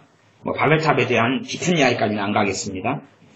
그래서 11장 4절에 또 말하되, 자, 성과 대를 쌓아 대 꼭대기를 하늘에 닿게 하여. 쌓는다고 하늘에 닿을까요? 그 기술로 한 20층이라도 올릴까요? 못 올립니다. 모르지요. 어마어마하게 넓게 자리 잡아가지고 올리면 올리겠죠. 그러나 지그들이 요즘에 높은 빌딩이 몇 층이야? 100층 넘어가는가요? 지그들 100층까지 살 기술이 있겠어요? 없겠어요? 돌하고 흙하고 자갈 좀 넣어가지고 100층까지 올리겠어요? 올려봐야 괜히 올리다가 죽어나갈 뿐입니다. 그냥 무너져가지고요. 바람 좀 불고 태풍 불면 죽어나가겠죠. 그래서 4절에 보면 성과 대를 쌓아 대 꼭대기를 하늘에 닿게 하여 우리 이름을 내고 온 지면에 흩어짐을 면하자. 하나님께서 명령이 땅을 지배하고 정복하고 다스리라 그랬죠. 흩어져서. 얘네들은 안 흩어지겠다는 거죠. 그 다음 자기 이름을 내겠다는 거죠. 이게 배역이거든요. 배교거든요. 그러니까 흩어져. 내가 지금 너희한테 땅을 지배하고 정복하고 다스리라 그랬어. 그래서 너희가 각자 농사할 땅을 짓고 살 곳을 마련해야지 모여가지고는 이제 부가 한쪽으로 쏠리겠죠. 땅도 몇 개 없겠죠. 여기서 개싸움이 일어나겠죠. 그래도 죄가 점점 커지겠죠. 광야에 널려있어 보면 싸우려야 돼. 이웃과의 거리가 10km. 한번 싸우려면 팔 가지고 10km, 10km씩 걸어가다가 김다 빠져버려요. 더워가지고 다시 돌아와요. 한참 걷다 보니까 밥할 때가 다 됐어요. 남편이, 옆에는 빨리 밥 안 해? 아이고, 싸우려는데 못 싸우겠네. 땅이 엄청나게 넓으면 쌈박질을 못 하는 거예요. 도시와 가서 덕지덕지 붙어 있으니까 막 마을을 이루니까 시기 질투하고 미워하고 증오하지요. 이웃도 그래서 멀리 살면 돼. 멀리서 5km씩. 그리고 자전 타고 다니지 마세요. 쌈박질하고 전화 걸지 마세요. 전화 딱 내려놓고 할 말 있으면 10km를 걸어가세요. 그래가지고 야, 그렇게 하면 되냐? 안 되지. 집에 가세요. 또 동생이 할 말 있으면 10km를 걸어가는 거예요. 씩씩 애 없고 들쳐없고 보듬고 안고 와가지고 언니 그럼 되겠어? 가만 생각해봤지 잠이 안 오대? 하고 또 집에 가는 거예요. 남편이 밥하라고 또 부르잖아요. 누구는 20km 걸어서 하세요. 씩씩 거리고 가는데 10시간이 걸리는 거예요. 어이구 멀기도 멀다. 요즘 멀지 않아? 오다가 다 까먹었네. 다시 갈게. 흩어지라는 거예요. 죄 짓지 말고 흩어지라는 거예요. 덕지덕지 붙어 살아가지고 어떻게 죄 맞고 살아가는 흩어지라는 거예요. 그래서 11장 5절에 여호와께서 인생들의 쌓는 성과 대를 보시려고 강림하셨더라. 누가 강림하셨어요? 여호와께서 강림하셨어요. 그러면서 이제 하시는 말씀이 11장 6절 여호와께서 가라사대 이 무리가 한 족속이 언어도 하나이므로 이같이 시작하였으니 이후로는 그 경영하는 일을 금지할 수 없으리로다. 이제 요거 내용도 설명하려면 좀 복잡합니다. 여러분이 이해로는 다 이해하지 못합니다. 좀 더 정확하게 이야기해야 되는데 넘어가겠습니다. 7절 자 우리가 내려가서 이제 요 위까지 와가지고 본 거겠죠. 아마 인공위성처럼 아니면 비행기 타고 보는 것처럼 이제 그렇게 이해해 봅시다. 그래가지고 내려가서 그 말은 직접 이제 그들에게 내려가서 관여한다는 이야기예요. 그러니까 지금 여호와께서 강림하셨어요. 그렇죠? 여호와께 강림하셨다는 이야기는 삼위일체 하나님이 강림하셨다는 이야기겠죠? 네? 그래가지고 직접 이제 상황이 좀 복잡하다. 그러니까 언어를 나눠버리자. 그게 7절 상황입니다. 자, 우리가 내려가서 거기서 그들의 언어를 혼잡케 하여 그들로 서로 알아듣지 못하게 하자 하시고 8절 여호와께서 거기서 그들을 온 지면에 흩으심으로 그들의 성쌓기를 그쳤더라. 그러면 여호와 하나님 이름이 누구 이름이에요? 삼일체 하나님 이름이죠. 네. 그러나 이제 그 아들께서 사람의 몸을 입고 오시면서 이제 구약에는 삼일체 하나님의 이름으로 썼다가 신약에는 아들께서 누구 이름을 가지셔요? 예수님의 이름을 가지셔요. 성령 하나님께서는 그 자신의 영광을 잘 받지 않으십니다.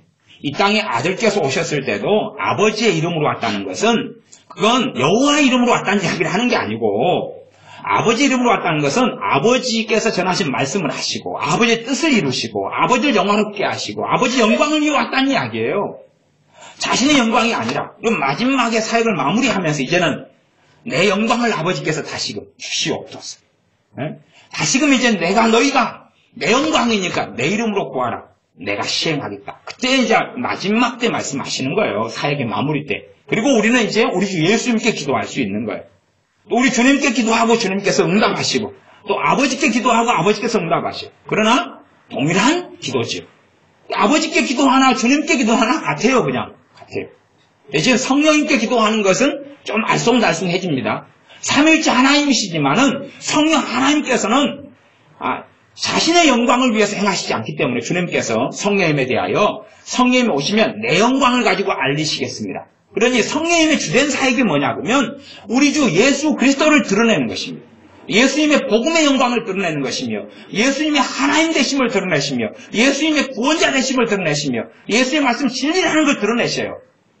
그러니 성령 하나님께서는 이때 구약시대에는 우리라는 방식으로 한 분 하나님이 존재하셨다가 이때도 여호와의 영으로 역사하셨고 또 여호와의 신으로 역사하셨고 그 다음에 창조 때는 아들께서 아들로서 역사하셨고 아들로 창조하셨고 아버지의 이런 의탁과 아버지의 정권 대사로서 나아가 신약에 와서 성령 하나님께서는 그리스도의 영으로 역사하시고 아버지의 영으로 역사하시고 예수님의 영으로 역사하시는 거예요. 아들의 영으로 역사하시는 거예요. 자신의 타이틀과 이름을 걸지 않으시는 거예요. 아마 언제쯤이나 성령 하나님의 영광이 다시금 그분의 삶이 끝나겠습니까? 이제 주님 재림하신 다음이죠. 그때 되면 성령 하나님의 영광을 우리가 보게 되고 알게 될 거라 저는 그렇게 믿습니다.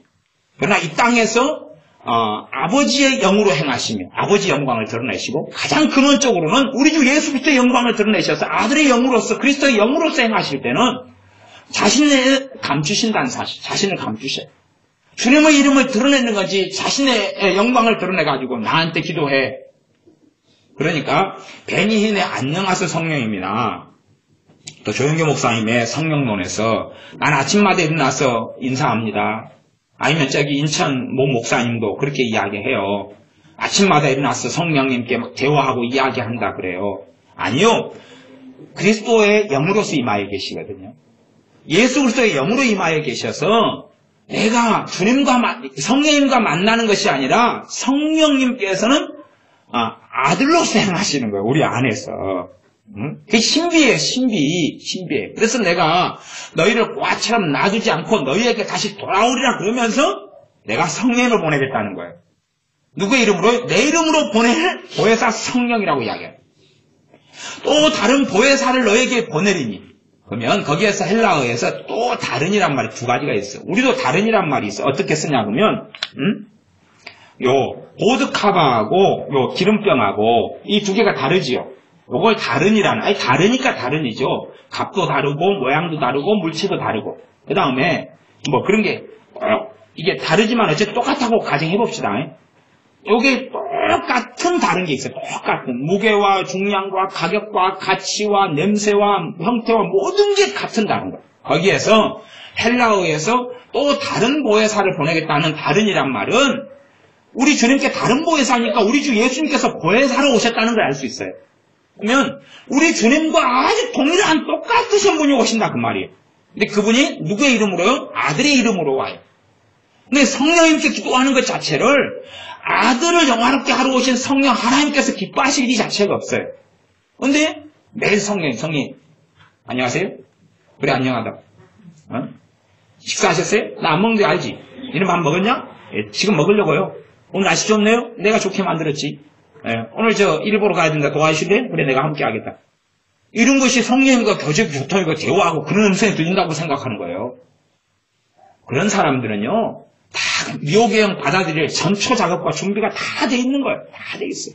심각하게 미혹 속에 들어갈 준비가 돼 있는 거예요. 준비가 안 될 수 자체가 없어요. 왜냐하면 성령 하나님께서 그하고 계속 거제한다면 그의 중심은 아들 대신 예수 그리스도가 될 것 같습니까? 성령님이 중심이 될 것 같습니까? 그래서 베니힌이 잘못된 길로 간 거예요. 준비는 다 된 거예요, 준비는. 성령님과의 교제하심, 성령님과 교제가 있어요. 그래, 축도할 때, 본도후서 13년 13절대로 성령님의 교통하심 너에게 있을지어다. 그렇게 마지막에 하지요. 아버지와 아들과, 그래서 예수 그리스도의 은혜와, 아버지 하나님의 사랑하심과 성령님의 교통하심, 교통은 코이노니아 교제입니다. 교통에서 왔다 갔다 하는 것처럼 소통하는 거죠. 그러니까 성령님을 통하여서 아버지와 내가 만나는, 성령님을 통하여서 우리 주 예수 그리스도와 내가 만나는 거예요. 이게 성령님의 교통의 근원적인 것입니다. 그러지 성령님하고 이렇게 맨날 만나고 지내면서 어이구 성령님 우리 주 예수님은 잘 지내신답니까? 성령님께서 그래 하나님 보좌 우편에 잘 지낸다 그러시더라. 그러면 아버지는 영광의 보좌에서 잘 지내신답니까? 그래 잘 지낸다 그러시더라. 그러면 예수님께 좀 제 기도 제목 좀 전달 좀 해주시겠습니까? 내가 해줄게. 그럼 얼른 갔다 올게. 하고 기다려야 된다. 그럴 것 같습니까? 성령 하나님께서는요, 아버지 영으로 오셨어요. 그래서 아버지로서 역사하세요. 예수 그리스도의 영으로 오셨어요. 그리고 그리스도로서 역사하세요. 그런 걸 이해하지 못하면, 그러나 또한 구분된 하나님이신, 거룩하신 성령 하나님이세요. 그 신비를 어떻게 다 이해합니까? 우리 안에서, 주님 내 안에 임하셨죠? 그래, 임했다라고 말씀하신 건 성령 하나님이시지만, 나아가서, 우리 주 예수님이 되시는 것이. 좀 이해를 그런 인간의 비유나 이해는 옳고 좋지는 않습니다. 그렇게 한번 해봅시다.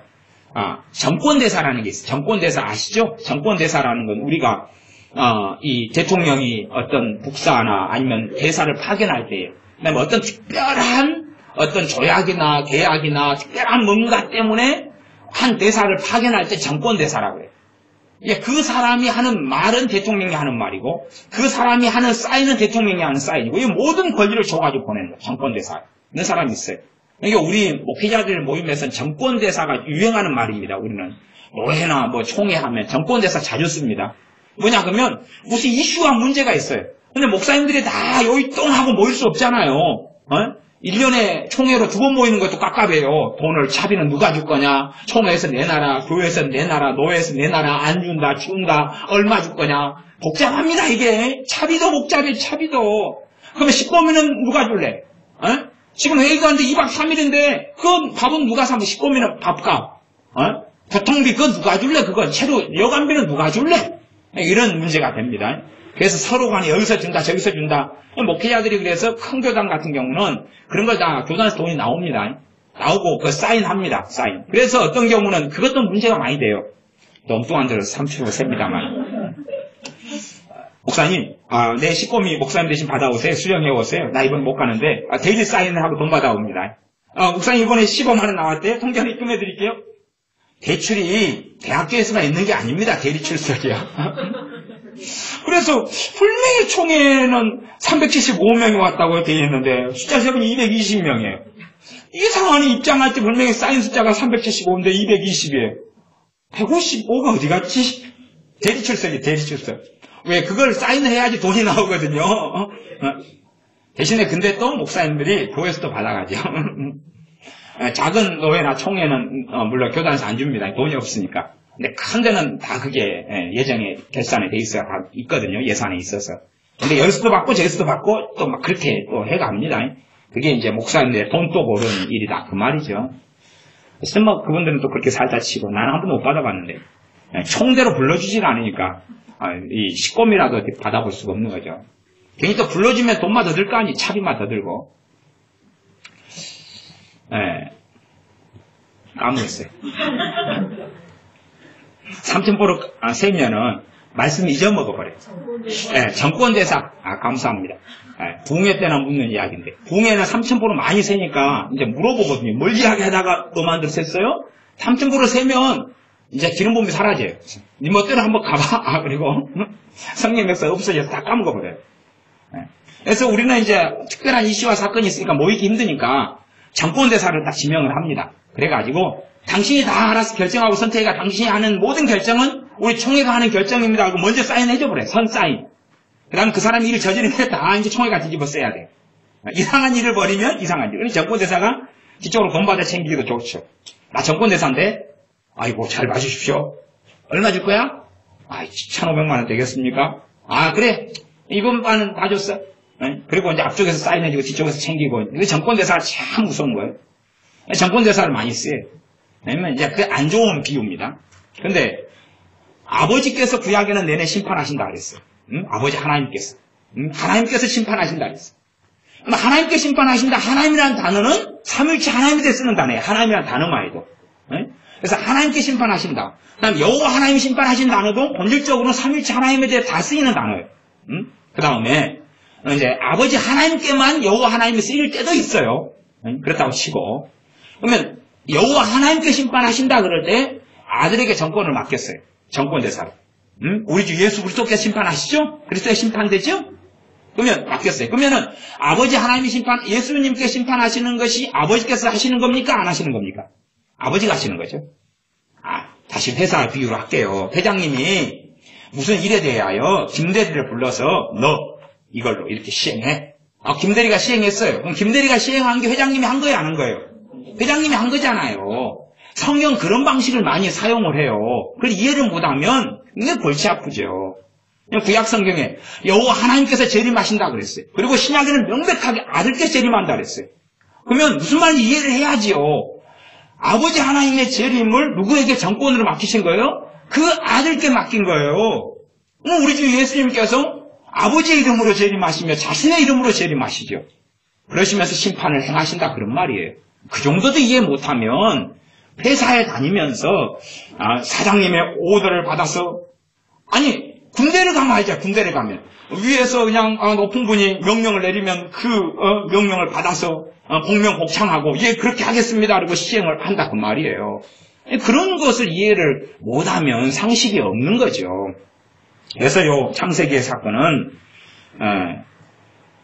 11장 10절을 다시 반복하고 이제 말씀을 마무리해 가겠습니다. 자, 우리가 내려가서 거기서 그들의 언어를 혼잡케 하여 그들로 서로 알아듣지 못하게 하자 하시고.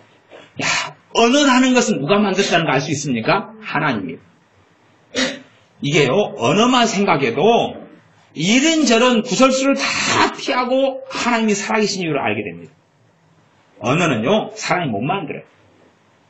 사람이 못 만들어요. 그러면 원숭이 2마리가 하나님이 그들에게 준 원천적인 언어로 대화할 뿐입니다. 그럴 뿐이에요. 그들이 보면 원숭이를 한 10년 키우니까 2마리 10년 키우니까 어느 때부터 원숭이가 헬로?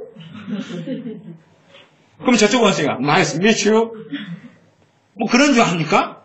원숭이를 50년 지나도 원숭이들 그 언어에서 변화됩니까? 안 됩니까? 안 됩니다. 100년이 지나도 변화됩니까? 안 됩니까? 안 됩니다. 2000년이 지나도 변화 안 됩니다. 그거 원숭이는 그냥 그 언어만 쓰는 거예요. 그냥 사람이 언어를 만들 수 있다? 아니요. 언어를 발전시켜 갈 수는 있습니다. 그러나 만드는 건 불가능합니다. 그냥 원시인이 100명이 모였다. 원시인이 살았어요. 그래가지고 어떤 단어를 만들기 시작합니다. 그러면 그게 가능할 것 같습니까? 그러면 이제 새로 누가 만들어요? 꼬망딸래. 꼬망딸래? 꼬망딸래. 그래? 꼬망딸래. 그러면 이제 이것이 뭘까요? IQ일까요? 요 안에도 내 용량일까요? 얼굴일까요? 도대체 이마일까요? 꼬망딸래 그렇게 했어요. 하나가 꼬망딸래 전파를 시켰어요. 꼬망딸래가 이제 어쩌다고? 어쩌다는 것 자체가 있어요? 없어요? 이제 없잖아요. 어쩌다는 또 만들어야 될 거 아니에요. 100명이 다 머리 큰 인간들이 찬성하겠어요? 네가 먼저 꼬망딸래라 그래. 이거 따따볼래라 그러니까 따따볼래. 꼬망딸래, 따따볼래. 응? 언어 못 만들어냅니다. 봐보세요. 문자를 만들기 쉽습니까? 언어를 만들기 쉽습니까? 문자를 만들기가요, 언어 만들기보다 10,000배, 100,000배가 쉬운 것입니다. 그 정도 이해 못하시면 여러분이 공부를 좀 못하신 거예요. 다시 이야기해 드릴게요. 문자, 한글이나 영어 같은 문장, 알파벳을 만드는 것, 헬라어, 히브리 같은 알파벳을 만드는 것이 언어 만드는 것보다 10,000배, 100,000배, 때로 1,000,000배가 쉬운 것입니다. 문자를 만드는 것이요. 문자는 여러분도 좀 생각해서 만드실 수 있어요. 여러분도 만들어 보세요. 그냥 대신에 그 문자가 형편없는 것이 되지만, 그 다음에 여러분이 만든 문자를 딴 사람이 씁니까? 안 씁니까? 안 쓰지요. 안 써요. 그래서 세계 공용 문자를 만들려고 그렇게 애를 써도 이건 만들어질 수가 없는 거예요. 그러면 언어는 1000명 부족에도 언어가 있어요. 20명 부족도 언어가 있어요. 언어를 누가 만듭니까 도대체? 못 만들어요. 이게 천재가 아니라 천재 아인슈타인? 이게요, 있는 언어만 쓸 뿐이지 새로운 언어를 만든 것은 역사적으로 아무도 없어요. 언어 자체를 만들 지능과 IQ가 없어요. 아인슈타인이라 그래도 존재할 수가 없어요. 언어 자체는 하나님이 만드는 신비 속에서 가는 것입니다. 그래서 이 부족마다 시종마다 무수한 언어가 있어요. 그러나 문자는 소수입니다. 문자는 굉장히 적어요. 문자를 만들어낸 것이 대한민국 같은 경우도 아주 소수에 들어가는 거예요. 문자는 아주 희귀하고 드물어요. 그래서 우리가 다른 어느 나라 문자를 보면 피곤해요. 다른 나라 사람도 우리나라 문자 보면 피곤합니다. 근데 쫙 이슬람 계통의 문자 보면 해가지고 점 찍찍 찍고 해가 점 찍찍 찍고 해가 찍고 막 밑에 딱딱딱 그거 점 찍고 얘네들 피곤하네. 또 점도 안 찍고 우리는 그래도 한 단어씩 탁탁탁 끊어주잖아요. 근데 얘들 끊어주지 않아요. 아주 쭉 해가지고 찍찍찍찍찍찍찍찍 해가지고 야 도대체 복잡하네. 그쪽 문자가 좀 복잡한가. 사람이 고안해낸 것은요 그렇게 피곤해요. 언어는 하나님이 주신 거예요. 언어 자체만 이해를 해도 우리가 어디 개에서 동물에서 원숭이에서 아니면은 뭐 바퀴벌레에서 다람쥐에서 뭐 나무에서 식물에서 아니면은 바다에 고래가 나와가지고 밖에서 새끼 나가지고 거기 지게 돼가지고 막 해가지고 그래서 우리가 그 다음에는 이제 꼬랑깔래 뚜뚜부땅 헤드 머리통 대급박 이렇게 되기 어렵다 그 말이에요. 그렇게 되기 어려워. 중국에 가도 이게 언어 자체가 중국어가 표준어를 만들어도 이게 사람 다 표준어 안 써요. 막 그냥 북경 중국어, 어디 광동 중국어 뭐 복잡합니다. 필리핀만 가도요 그 단일화 시키려고 애를 써요. 정치력과 군사력을 통해서. 그러나 각기 멀리 섬에 가면 쓰는 언어가 다 달라요. 한 나라로 묶어놨을 뿐이에요. 근데 언어로는 어마어마하게 나눠져 있는 것이 하나님만이 가능했던 일이고 그 상황이 나왔는데 거기에는 우리가 내려가서 언어를 혼잡해버려요. 전능하신 여호와 하나님께서 우리가 내려가서 언어를 혼잡해가지고 섞어가지고 나눠버리자 진짜 갈라지게. 이제 그래서 하나님께서 사정 봐줬으면 좋고 안 봐줬으면 그때 이혼 많이 했죠. 이혼을 하든지 같이 살면서 말 안 통해도 한 3년, 5년, 10년 사는데 배우든지. 그럴 것 아닙니까? 한 날 한씩 언어가 달라져 버렸어요. 저 사람은 영어, 나는 한국어. 그러면 이제 부부인데 갑조, 갑조. 이제 바디랭귀지죠. 같이 살려면. 그래서 하나님이 좀 봐줬으면은 부부 사이에 같은 언어를 줬을 거고, 하나님이 괘씸하다 했으면 부부 너희들 이혼하든지 같이 살더라도 언어 배우는데 3년, 5년 투자해서 하든지. 그래서 아마 그때에 부부가 언어가 갈라지거나 부모 자식이 갈라진 사람들에서 이제 2개국어, 3개국어가 나온 거예요. 그 사람들이 세계를 정복하기 시작한 거예요.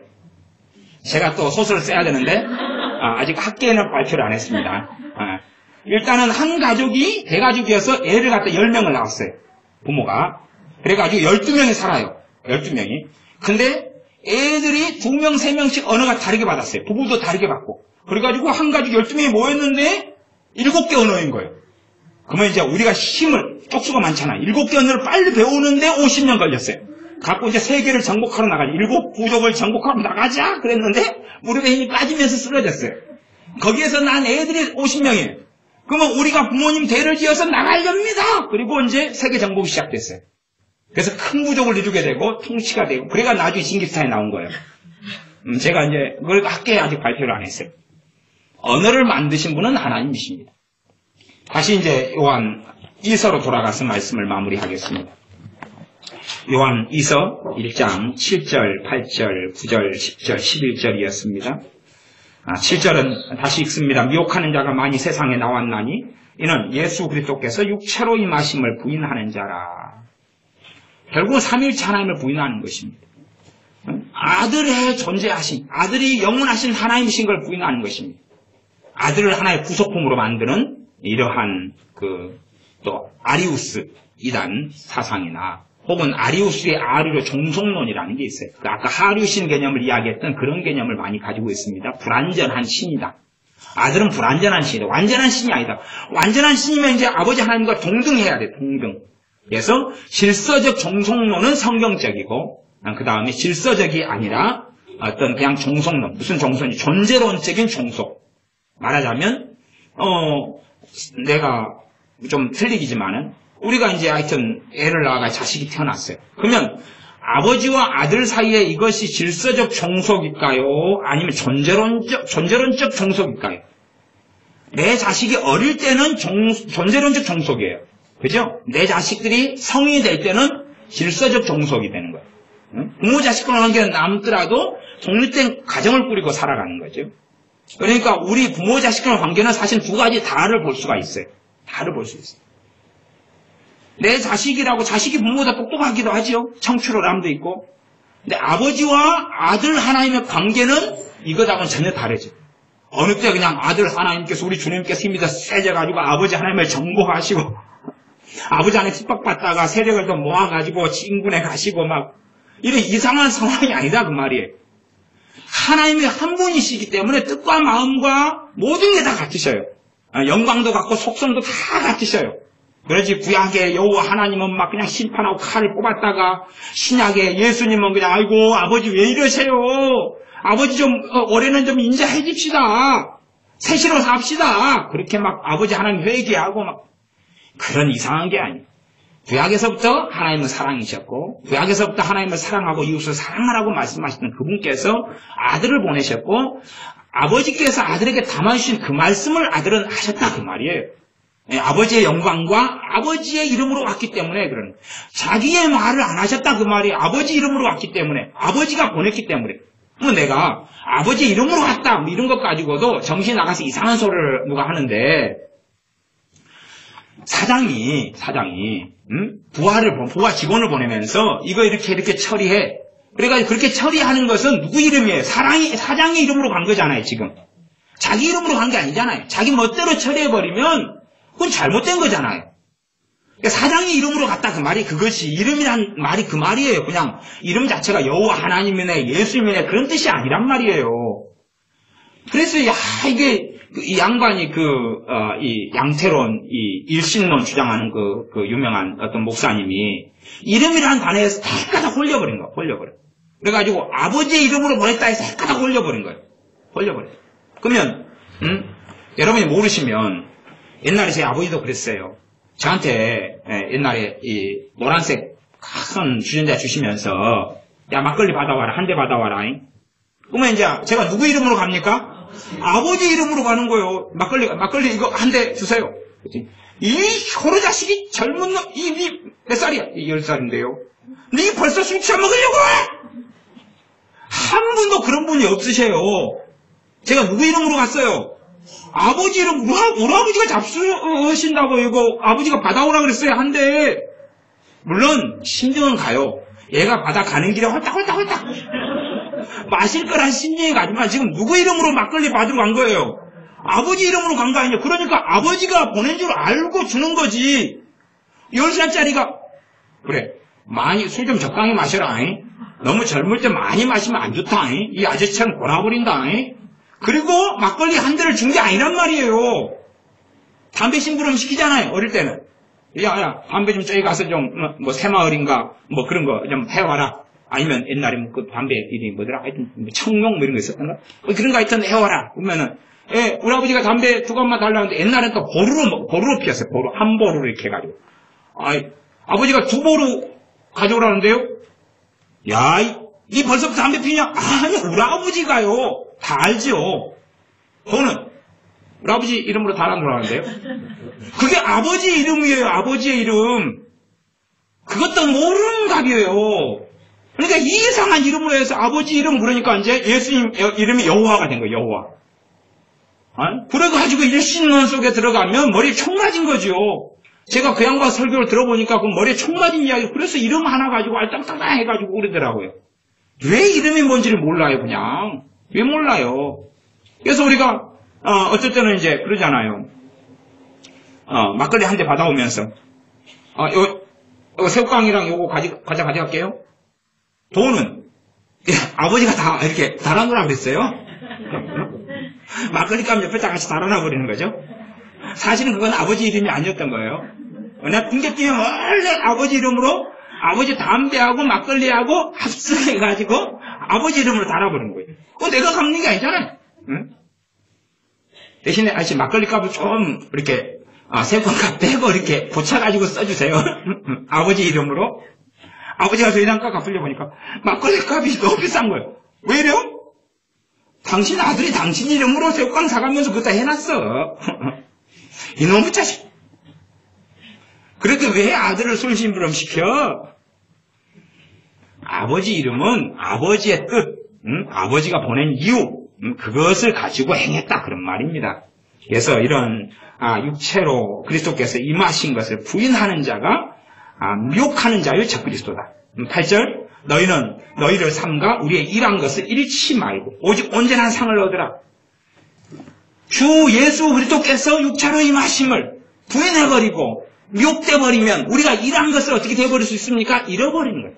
주님 앞에 신실하게 살아왔던 것 그렇게 홀려버리면 이제 다 잃어버리고 그 다음에 온전한 상을 받지 못해버리는 거예요. 온전한 상을 받지 못해요. 나아가 심지어는 영원한 멸망 속에 들어가 버리고 맙니다. 그러니까 그 양반이 주장하는 건 뭐냐 하면 어떤 그 목사 양태론 일신을 주장하는 그분은 예수님이 여호와다. 결국은 예수님이 이 땅에서 아버지 하나님이 오신 거다. 사람의 몸을 입고 그래가지고 부활하신 다음에는 이제 다시 여호와 하나님으로 짠 하고 나타났다. 다메섹에서 사도 바울이 청년 사울이 만난 이는 나는 나사렛 예수님이다 그랬지만은 그 영광이 사실은 여호와 하나님이셨다. 그래서 여호와 하나님인 것을 알고 사도 바울이 눈이 멀어버린 거다. 자기가 어떤 랍비를 만났는데 그 랍비도 예수님이 바로 여호와 하나님인 줄 알고 3일 동안 소경이 되어버렸다. 그런 이제 얼토당토한 이야기를 막 전개를 한다 그 말이에요. 자기 말을 가지고. 그런 것은 미혹하는 자의 적그리스도고 여기에 따라가면 이런 걸 잃어버리고 온전한 상을 잃어버리게 됩니다. 9절 지내쳐서 그리스도의 교훈 안에 거하지 아니하는 자마다 하나님을 모시지 못하되. 그리스도의 교훈, 주님께서 가르치신 말씀. 첫째는 주님께서 누구를 알려요? 아버지 하나님을 알리고 아버지 하나님께 전하신 복음을 증거하게 하시는 거예요. 그런데 이런 진리의 말씀이 아버지의 존재와 아들의 존재가 어그러져 버리면 모든 것이 야금야금 어그러지고 말아요. 다 어그러지고 말아요. 그러니 이제 이런 자마다 하나님을 모시지 못하되 교훈 안에 거하는 이 사람이 아버지와 아들을 모시느니라. 지금 누구를 모신다 그래요? 아버지만을 모신다 그래요? 아들만을 모신다 그래요? 아버지와 아들을 모신다 그래요? 성령님이 여기서 안 나옵니다. 왜냐하면 아버지의 영으로 그리스도의 영으로서 아들의 영으로 일하시기 때문에 그래요. 주님 재림하실 때까지는. 그래서 지금은 성령님의 시대라고 이야기하는 것입니다. 성령님께서 우리를 섬겨주고 계시는 거예요. 우리에게 찬양을 받으시려는 게 아니라 우리를 섬겨주고 도와주시려고 신자 안에 임하여 계신 것입니다. 10절 누구든지 이 교훈은 무슨 교훈입니까? 앞에 있는 그리스도의 교훈이에요. 가지지 않고 너희에게 나아가거든 그를 집에 들이지도 말고 인사도 말라. 그래서 어떤 어리석은 사람은 그 목사님 같은 분은 좁은 길이 뭐냐? 예수님의 여호와 하나님인 줄 알고 믿는 길이 좁은 길이다 하는 거예요. 모든 걸 다 헷갈려서 그리스도의 교훈을 어떻게 만들어버립니까? 다 더럽혀버려요. 다 어그러뜨리고 말을 다 바꿔버리는 것입니다. 이런 자는 너희에게 나아가거든 집에 들이지도 말고 인사도 말라. 11절 그에게 인사하는 자는 그 악한 일에 참여하는 자임이니라. 악한 일이다 그럽니다. 그리스도의 교훈 주님의 말씀 어그러뜨리고 더럽혀뜨리고 또한 우리 주님께서 육체로 임하신 것을 부인하는 그런 일을 행하고 가리키는 걸 악한 일이다 그러고 그 사람과 교제만 해도 그 악한 일에 참여하는 것이다 그런 것입니다. 그러니 우리는 기본적으로 우리가 섬기는 예수 그리스도가 하나님의 아들이시며 또한 아들 하나님이시며 삼위일체 하나님으로서 아들로서 행하신다는 걸 아셔야 됩니다. 계속 우리가 섬기는 하나님은 영원전부터 아버지와 아들과 성령으로 존재해 오셨습니다. 그분은 다 각기 완전하신 하나님이시지만 한 분 하나님이십니다. 한 분 하나님이에요. 그러니까 우리가 하나님께 기도할 때에 아버지께 기도해도 되고 아들께 기도해도 됩니다. 상관없어요. 한 분이시기 때문에. 한 분이시기 때문에. 그러나 내가 아버지 하나님을 만나는 것과 아들 하나님을 만나는 것은 같기도 하고 다르기도 합니다. 아버지의 사랑을 받는 것과 아들 하나님 우리 주 예수 그리스도의 사랑을 받는 것은 같기도 하고 다르기도 합니다. 그래서 그리스도의 사랑의 뿌리를 내리는 것, 그 가장 기본적인 것은 주님께서 이 땅에 오셔서 날 위해 행하신 것 위에 뿌리 내리는 것이 그리스도의 사랑의 뿌리를 내리는 것이고, 아버지 하나님의 사랑의 뿌리를 내리는 것은 그 아들을 보내신 사랑, 또한 우리를 구원하시기 위하여 계속 사역을 이루어 가시는 그 사랑, 또한 우리를 긍휼히 여기시며 용서하시는 그 사랑, 예수 그리스도의 피를 통하여 나를 하나님의 자녀로 입양시키시는 그 사랑, 그런 여러 사랑들을 이야기하는 것이고 그 사랑의 뿌리를 내리는 것입니다. 아니 우리가 어떨 때는 성령의 역사를 따라 실제로는 우리가 우리 주 예수 그리스도께 기도합니다. 어떨 때는 아버지 하나님께 기도합니다. 믿음이 더 성장하고 깊이 들어가면 더 성령의 역사하심을 따라 더 자연스럽게 어떨 때는 아버지께 기도하고 어떨 때는 우리 주님께 기도하는 것을 우리가 더 알게 되고 배우게 될 것입니다. 그러나 거기에 정답표는 없습니다. 아버지께 기도해도 되고 우리 주 예수님께 기도해도 됩니다. 나 성령님께 기도하는 것은 성령 자신이 별로 좋아하시지는 않습니다. 왜냐하면 아들의 영으로서 그리스도의 영으로서 아버지의 영으로서 행하시기 때문에 그렇습니다. 그러나 우리가 삼위일체 하나님을 찬양하는 것은 괜찮습니다. 아버지를 찬양하고 아들을 찬양하고 성령 하나님을 찬양하고 나 성령 하나님께 빠져버리는 것은 오히려 그것이 미혹이 들어오는 심각한 일이 됩니다. 우리는 마음과 뜻을 성경 말씀 그대로 아들께 드리고 우리 주 예수님께 드리고 또한 전능하신 아버지 하나님께 우리의 마음과 인생과 삶을 드려야 됩니다. 기도하겠습니다. 우리가 전능하신 아버지 하나님에 대하여 잘 알지 못하고 깨닫지 못하고 배우지 못하고 잘못된 가르침 속에 듣기 쉬운 상태들 속에 살지 않도록 하나님의 말씀을 통하여 전능하신 하나님 아버지를 잘 알아가게 하여 주시옵소서. 우리 주 예수 그리스도를 잘 알아갈 수 있도록 도와주시옵소서. 거룩하신 성령 하나님을 잘 알고 알아서 성령 하나님의 뜻에 따라 우리 주님을 영화롭게 하며 전능하신 아버지 하나님을 사랑하며 하나님의 말씀에 순종하는 삶을 우리가 살게 하여 주시옵소서. 미혹하는 자가 나왔고 적그리스도의 영을 가진 적그리스도가 나왔사오매 우리가 그러한 적그리스도와 미혹하는 자들에 넘어가지 않고 끝까지 주님에 대한 믿음을 잘 지키고 가짐을 통하여 우리가 노력하고 수고한 일들에 대한 상을 잃어버리지 않고 온전한 상을 얻는 우리가 되게 하여 주시옵소서. 유감스럽게 미혹하는 자들과 교제와 교류와 사랑의 관계 속에 인간적인 연민과 혈육의 관계 속에 들지 아니하고 미혹하는 이러한 사람들과의 교제를 지혜롭게 잘 정리하고 정돈할 수 있도록 도와주시옵소서. 예수님의 이름으로 기도하옵나이다. 아멘. 같이 말씀 붙잡고 하나님께 기도하겠습니다.